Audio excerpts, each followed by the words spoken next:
तर मावशीने आणलेले खेकडे, तर त्याचा मी आज रस्सा बनवणार आहे. तर त्यासाठी लागणारं साहित्य आलं, मिरची, लसूण आणि भाजलेलं खोबरं या दोघांची पेस्ट करून घ्यायची.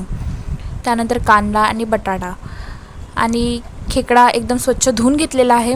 त्यानंतर टोप गरम करत ठेवायचं, त्यात तेल घातलेलं आहे. त्यानंतर 3 कांदे उभे चॉप करून घेतलेले आहेत, ते घालायचे कांदा शिजण्यासाठी. त्यावर झाकण देऊन शिजवून घ्यायचा. बघू शकता कांदा पूर्ण शिजलेला आहे. त्यानंतर त्यात घालायचं आलं, लसूण, मिरचीची पेस्ट. त्या पेस्टला पण पूर्ण शिजून द्यायचं तेल सुटेपर्यंत.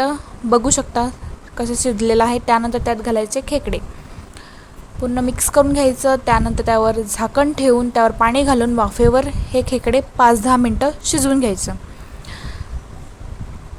त्यानंतर त्यात टाकलेले आहेत बटाटी.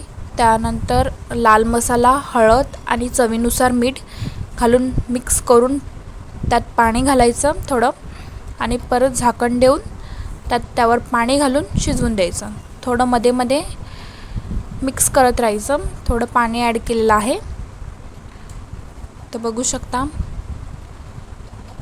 परत झाकण देऊन त्यावर पाणी घालून वाफेवर पूर्ण शिजवून घेतलं.